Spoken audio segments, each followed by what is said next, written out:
তদন্ত অপেক্ষায় Keonjhar কলিকা children tragedy.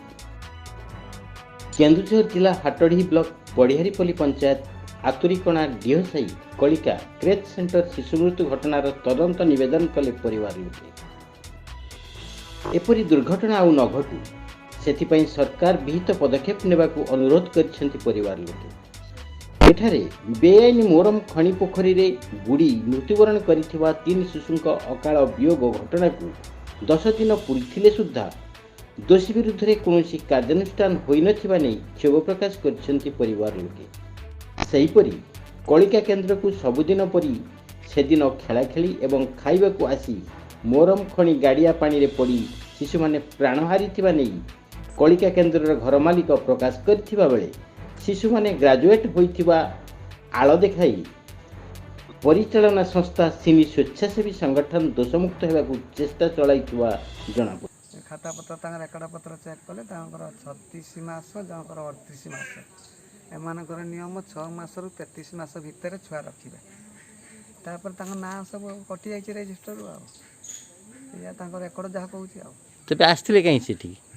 ଏଠି ଆଜ୍ଞା ଖରା ଦିନ କ'ଣ ଯେତେବେଳେ ସେଣ୍ଟର ଖୋଲା ନଥିଲା ମଧ୍ୟ ସେତେବେଳେ ଏଇ ସେଣ୍ଟର ଯେତେବେଳେ ନଥିଲା ସେତେବେଳେ ମଧ୍ୟ ଆଗରୁ ଛୁଆ ଏଠି ସବୁବେଳେ ଖେଳନ୍ତି ଛୁଆ ଆସିକି। ଆଉ ତାପରେ ସେଇ 2 ଜଣ ସେଇ ଏଇ ସେଣ୍ଟରରେ 3 ଜଣ ଭିତରୁ ଜଣେ ଆଡ଼ମିସନ୍ ନୁହେଁ ଆଉ 2 ଜଣ ଆଡ଼ମିସନ୍ ହେଇଥିଲେ ଆଗରୁ। ଆଉ ସେ ସବୁ ପଳେଇ ଆସନ୍ତି ଏଠି ଛୁଆ ସାଙ୍ଗ, ତାପରେ ଖାଇବା ପିଇବା ଏମିତି ହୁଏ। ଏଇଆ ଆଉ। ତେବେ ଆସନ୍ତୁ ଶୁଣିବା ଏ ନେଇ କ'ଣ କହୁଛନ୍ତି ପରିବାର ଲୋକେ। ମୋ ନାଁ ଜ୍ୟୋତ୍ସ୍ନା ପାତ୍ର, ମୋ ସ୍ୱାମୀ ନାଁ ଗୌରାଙ୍ଗ ପାତ୍ର, ମୋ ଝିଅ ନାଁ ପାୟଲ ପାତ୍ର, ମୋ ଝିଆରୀ ନାଁ ଲିପ୍ସା ପାତ୍ର। ଆଉ ସବୁବେଳେ ଯାଆନ୍ତି କଳିକା କେନ୍ଦ୍ରକୁ, ସେଥର ବି ଡାକିକି ନେଇଥିଲେ। ଆମେ ଜାଣିନୁ ଯେ ଏଇ ଦୁର୍ଘଟଣା ଘଟିବ ବୋଲି। ସେଦିନ ଘରୁ ଆସିକି ଡାକିକି ନେଇଥିଲେ। ଡାକିକି ନେଇକି କିଛି ସମୟ ଯାଇନି ଛୁଆ ଚହଳ କଲେ ଯେ ଛୁଆ ପାଣିలో ବୁଡ଼ି ଯାଇଛି। ଘରୁ ଧାଇଁକି ଗଲାବେଳେ ଛୁଆ ପାଣିలో ବୁଡ଼ିକି ଭାସୁଛନ୍ତି। ତ କିଛି ତଦନ୍ତ କରିନାହାନ୍ତି। ଦୁର୍ଘଟଣା ଯେମିତି ଆଉ କେଉଁ ଛୁଆଙ୍କ ସାଙ୍ଗରେ ନ ହଉ କଳିକା କେନ୍ଦ୍ର ଏବେ ତ ଚାଲିଛି, ସରକାର ଯେମିତି ତଦନ୍ତ କରନ୍ତୁ। ମୋ ନାଁ ବିକାଶ ପାତ୍ର, ମୁଁ ଆତୁରିକଣା ଡାଇସାହି। ଆଉ ଯେଉଁ ଛୁଆ ଦୁଇଟା ଯେଉଁ ନଷ୍ଟ ହୋଇଛନ୍ତି ମୁଁ ତାଙ୍କ ଭାଇ ହେବି।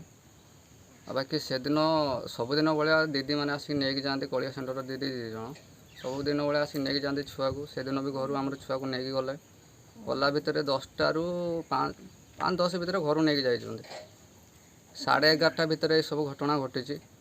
ମାନେ ଆମେ ବି ଜାଣିନୁ କ'ଣ ହେଇଛି କ'ଣ ନାହିଁ, ଆମେ ଜାଣିନୁ। ସେଠି ଲୋକ ଚିଲେଇଲେ ଏମିତି ସେମିତି ଛୁଆ ପାଣିରେ ପଡ଼ିଯାଇଛନ୍ତି। ଏଠୁ ଦୌଡ଼ିକି ଯାଇକି ଦେଖିଲା ବେଳକୁ ଛୁଆ ହେତେବେଳକୁ ପଡ଼ିକି ଭାସିଲେଣି ଏଠି।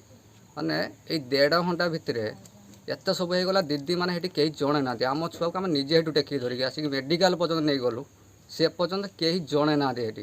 ଏ କଳିକା ସେଣ୍ଟର ଯେତିକି ସବୁ ସଂସ୍ଥା ଚାଲିଛି, ଆତୁରିକଣା ଯେଉଁ ଡାଇସାହିର ଯେଉଁ କଳିକା ସେଣ୍ଟର ରହିଛି, ଏ ପାଖାପାଖି ବହୁତ ଖଣି, କେଉଁଠି ଖାଲ, କେଉଁଠି ଗଡ଼ିଆ, ବାକି ବହୁତ ରହିଛି। ମାନେ ଏ ସଂସ୍ଥା ହେଲା ପୂର୍ବରୁ କି କଳିକା ସେଣ୍ଟର ଯେତେବେଳେ ଏଠି କରାଗଲା, ଏଇଟା କଲା ପୂର୍ବରୁ କାହିଁକି ଦେଖାରଖା କିଛି କରାଗଲାନି। ମାନେ ମନ ଇଚ୍ଛା କରିଦେଇଛନ୍ତି। ଏଇଟା କ'ଣ ପାଇଁ ନା ଏଇଟା ପୁରା କ୍ଲିଅର ଜଣାପଡ଼ିଯାଉଛି ତାଙ୍କର କେବଳ ପଇସାରେ ହିଁ ମତଲବ, ଆଉ କିଛି ନାହିଁ। ଏଠି ମାନେ କାହାର ସପୋର୍ଟ କିଛି ନାହିଁ। ନା ଗାର୍ଡ଼ିଆନ୍ ମିଟିଂ ଗୋଟେ କେବେ କରାହେଇଛି, ନା ବାପା ମାଆଙ୍କୁ କେବେ ଡକାହେଇଛି, ନା ଗାଁ ଲୋକଙ୍କୁ ପଚାରାଇଛି। ଏଠି କାହାର ସପୋର୍ଟ କିଛି ନାହିଁ। ତାଙ୍କ ମନ ଇଚ୍ଛା ସିଏ କରିଦେଇଛନ୍ତି। ତଦନ୍ତ କରନ୍ତୁ। ସେକେଣ୍ଡରେ ଆମ ଛୁଆ ଭଳିଆ ଆଉ କେଉଁଠି ଯେମିତି କିଛି କ୍ଷତି ନ ହେବ ସେ ପାଇଁ ଏଇ ଯେଉଁ ସିନି NGO ଯେଉଁ ସଂସ୍ଥା ରହିଛି, ଏ ସଂସ୍ଥା ବିରୁଦ୍ଧରେ ଦୃଢ଼ କାର୍ଯ୍ୟାନୁଷ୍ଠାନ ନିଆଯାଉ। ତେବେ ଯାଇକି ଆମକୁ ଉପଯୁକ୍ତ ନ୍ୟାୟ କିମ୍ବା କିଛି ଆମ ପାଇଁ କଲେ କି କିଛି ଗୋଟେ ହେଲା ବୋଲି ତାପରେ ଯାଇକି ଆମେ ଚିନ୍ତା କରିବୁ। ତାଙ୍କରି ଦାୟିତ୍ୱହୀନତା ପାଇଁ କେବଳ ଆମର ଆଜି 3ଟା ଛୁଆ ଚାଲିଗଲେ। ବାକି ମୁଁ ଖାଲି ଏତିକି କହୁଛି, ଆମ ଛୁଆ ଭଳି ଆଉ କେଉଁଠି କାହାର କିଛି କ୍ଷତି ନ ହେଉ। ସେଥିପାଇଁ ଗଭର୍ଣ୍ଣମେଣ୍ଟକୁ ମୁଁ ପ୍ରାର୍ଥନା କରୁଛି ଯେ ୟା ଉପରେ ଦୃଢ଼ କାର୍ଯ୍ୟାନୁଷ୍ଠାନ କରନ୍ତୁ। ଜଲ୍ଦି 2 ଜଣ ଦୋଷୀ ଅଛନ୍ତି ସେମାନଙ୍କୁ କଠିନରୁ କଠିନ ଦଣ୍ଡ ଦିଆଯାଉ। Like, comment, and subscribe.